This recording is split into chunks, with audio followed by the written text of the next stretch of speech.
Hey there, and welcome to another episode of the Sarah Renee Show. I'm your host, Sarah Renee, and today I'm going to share with you a tool that is so powerful in your relationships, whether it's keeping the relationship in a really good, exciting place, or healing the relationship, or healing somebody else that you love and care about. And this tool, it is an old-fashioned tool. It is probably something that not everybody does these days. But I've seen absolute miracles. I am a living miracle based on this tool. Okay, so what is the tool? Writing letters. Writing letters or even little notes to the people that you love. When was the last time that you wrote a letter to your kids or your spouse or a good friend even, or your parent? Think about it. Like is it just maybe it's in cards for their birthday, which is still amazing and really sweet and means a lot to people, but when was the last time that they're like, maybe wasn't an official reason other than you wanting to sit down and tell somebody, like, write out how much you love them or write out a note of encouragement, not just a text, because text messages are great. I would say that's better than nothing, for sure. But there is something about a handwritten note of seeing somebody's words their message that they want to share with you in their handwriting. And think about that, because I work with clients, who are grieving every single day. And I think something that we can lose sight of is that way your loved ones, they have your handwriting. They have something tangible that's a piece of you. They have your handwriting and your words with no autocorrect, right? Um, with maybe even little doodles if you doodle on things. And they have your words from maybe when you showed up for them at a time when they were really struggling. And this is especially so for me personally, I would encourage everyone with teenagers or kids of any age, but specifically teenagers, because I know that they are difficult. I was a very difficult teenager. My mom will tell you, my dad will tell you. I was very, very difficult. I was a door slammer. I snuck out multiple times. Um, I had addiction issues. I partied a little too much. My curfew is probably I had the earliest curfew of all of my friends, and God bless my parents for sticking to that because it probably kept me alive. But I definitely snuck out a few times when I could get away with it. I talked back. I threw fits. I was a very bad teenager. I had a lot of fun. I had a lot of trauma too. But something, and maybe if you've heard me share my whole story, you might have heard this before. But something that will forever stick with me that my mom did when I was 17. I had a really severe drug addiction. And it got to the point where I dropped out of school my senior year and I hit a very scary rock bottom.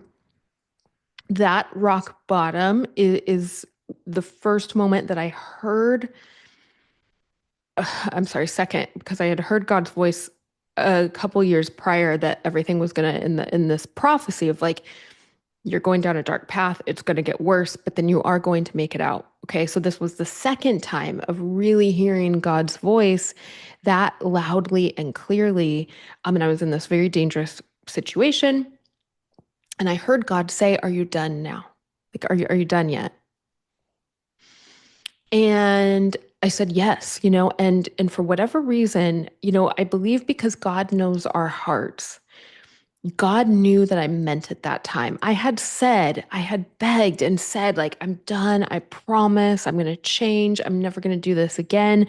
Hundreds of times before, but there was something about this moment between me and God in this situation where I knew if I kept going, I would cross a line that I couldn't come back from, that something would happen to me that maybe I couldn't come back from. I knew it was a turning point, and I said, I I am done, and God knew that I meant it. And so what happened is I went home.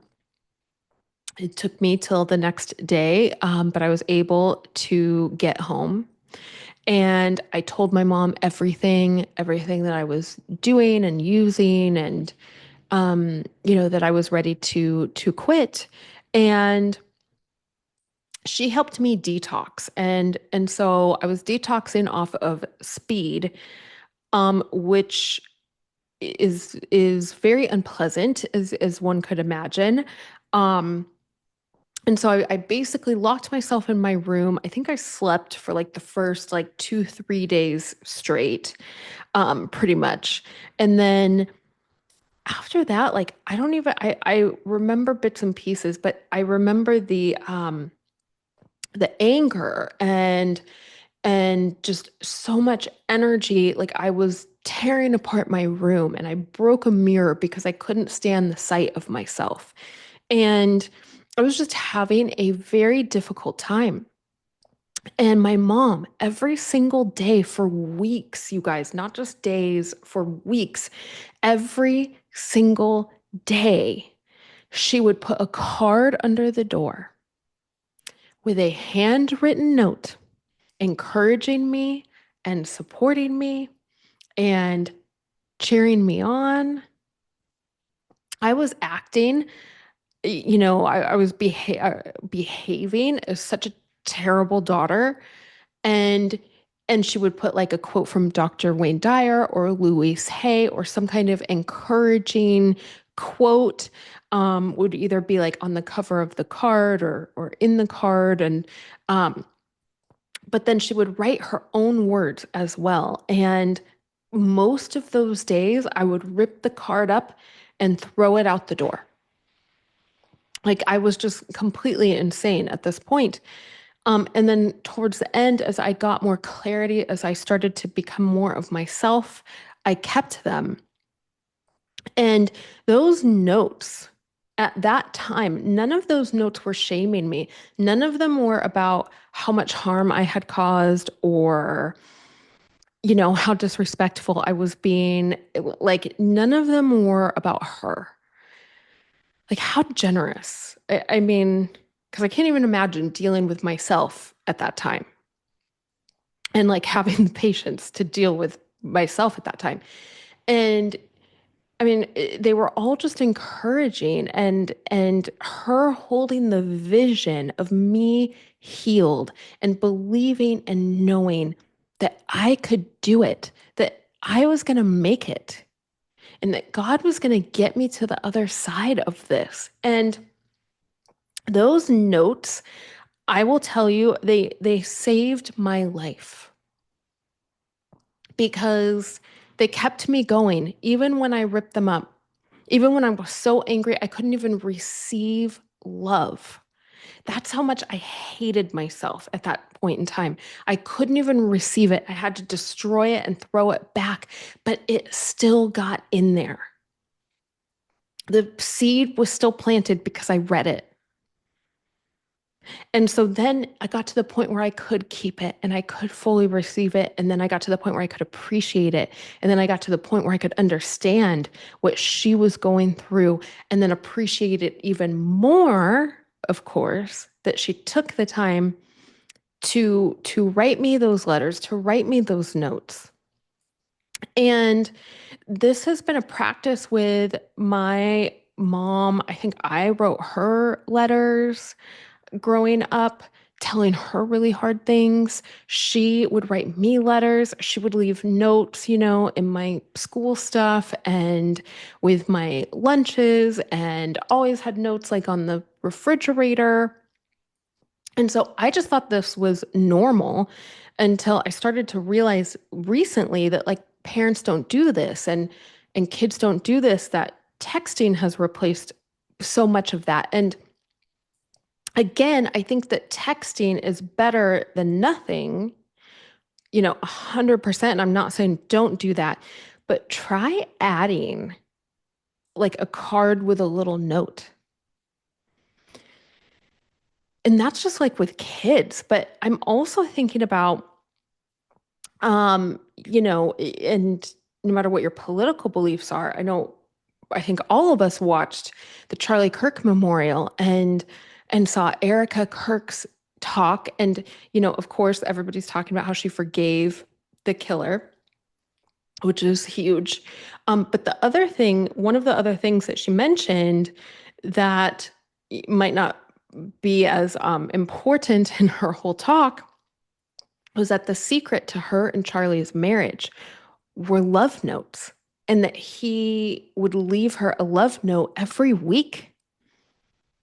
And, that they would ask each other, like, how can I support you? And they were notes of encouragement and love and support and gratitude. And I had a friend who like, have a friend, not past tense, who has this really amazing relationship. And they leave little love notes for one another around the house. And so I was thinking, so this was all kind of like coming up in my mind because I was having a conversation with somebody about their difficult teenager, and I was like, have you tried leaving her notes?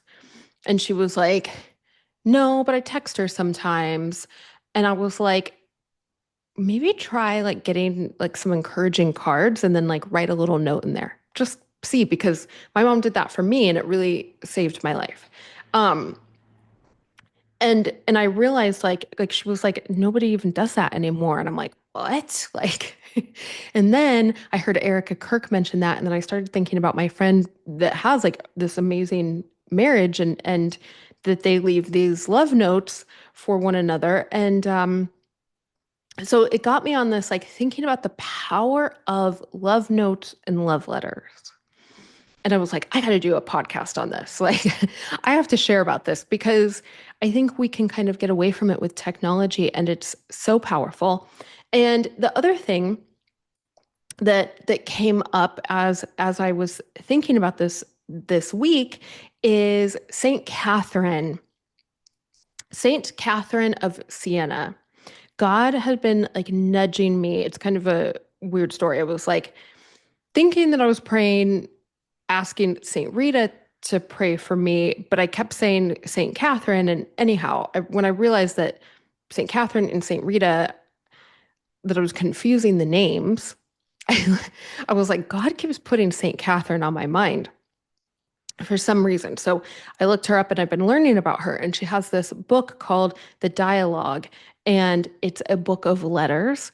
And she would write letters about her visions and messages from Jesus. And she even, so, and historically, I am spacing on it right now, but it was when the Pope had left Rome. And she actually, and think about this, like at this time for a woman, like a lay woman, she wasn't, a nun, she wasn't in the church, she was a mystic, a believer, a follower of Christ, but she didn't have any kind of important role in the church at this time. Through her letters to the Pope, she was able to convince him to move back to Rome, which was huge for the church.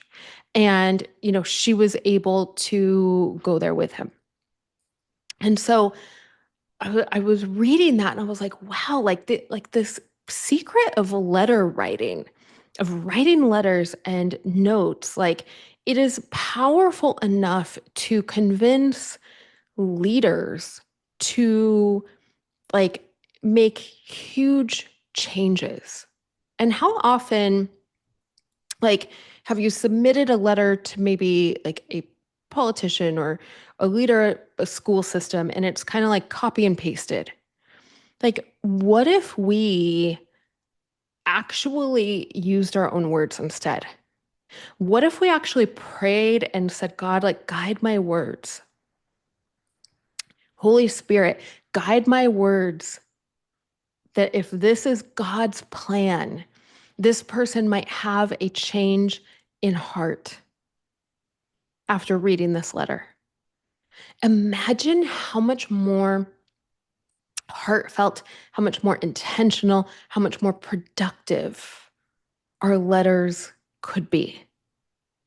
Maybe not the first time, but maybe as we kept it up and as more and more people started doing this, it could have a real impact. And so, your letters can be, I would say, like, just like speak from the heart, but make them like a note of encouragement or a love letter. Like, imagine if somebody sent you, like your spouse or your kid or your sibling or somebody, like gave you this letter that was like, I am so grateful that you are in my life. I'm so grateful to you for doing this and doing that and just who you are and the light that you bring and your humor and this and that, and like that they just like wrote you this love letter of like, hey, like I just wanted to let you know how much I love you. Like, wouldn't that just like, I don't even think it would just make my whole day. I think it would like make my whole year. I get messages from my clients, like, DMs or text messages that I'm like in tears, like so moved. And I'm like, I have to screenshot and save this because like this is going to keep me going on a hard day, like, but imagine having letters and I used to have that. Now that I'm talking about this, when I first began this business 13 years ago, I had clients actually write me letters and I had a bulletin board and I had all of their letters, posted to the bulletin board. And it was my like why board, because their letters and the impact that the sessions had on them was my why, and to keep me inspired, keep me motivated, keep me disciplined, keep me going. And then it kind of shifted to printing out emails and taking screenshots and all of that. But like there is something about having the handwriting and reading somebody's words and just like seeing like if there's like a coffee stain on it, like that human touch. It's so powerful, you guys. Like, it's just like the imperfection of it is the most powerful part because it's just so true. It's not sanitized. So, my challenge or my invite for you, rather, this week is to write a love letter or a note of encouragement, or both, one of each, to someone that you love or someone that you love that is struggling.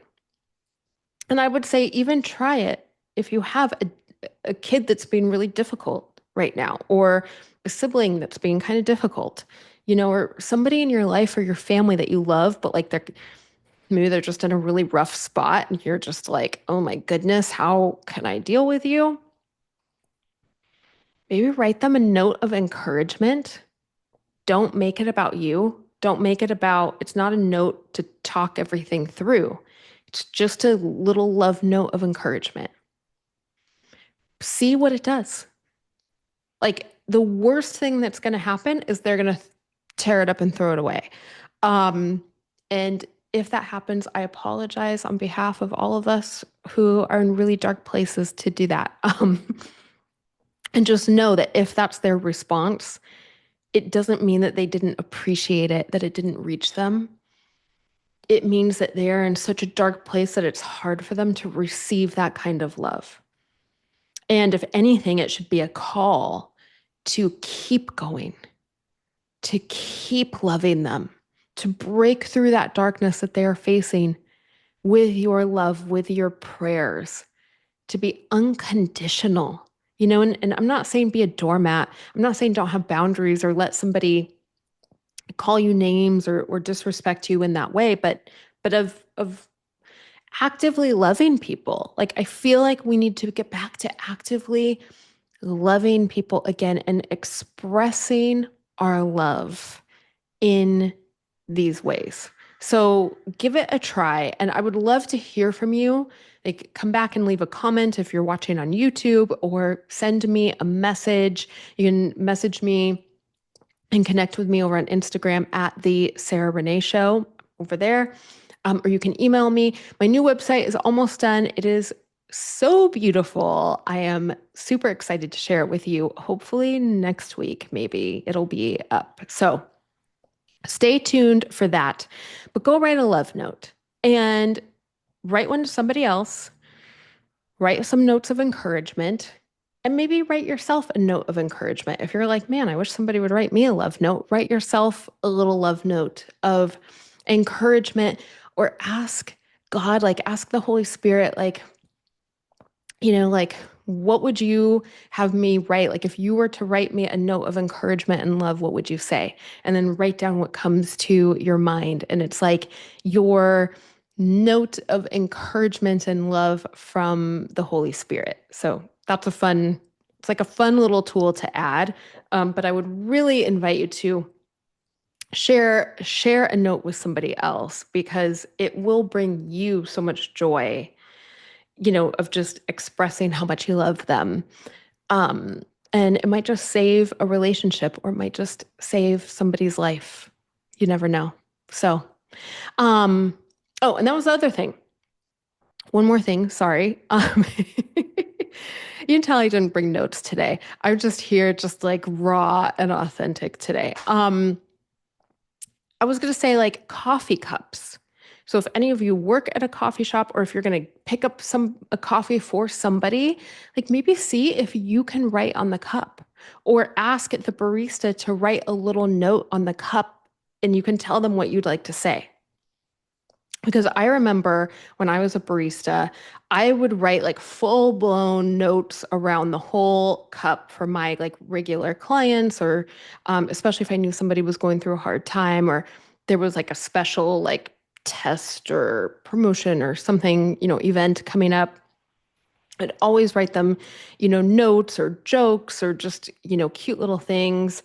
And I love receiving that. Like when somebody writes on my cup more than just like, you know, like something personal, like they know me and they write me a note, like I get so excited. I like take a picture of it. I send it to everybody. I'm like, look at what they wrote me. Like, isn't that the nicest thing?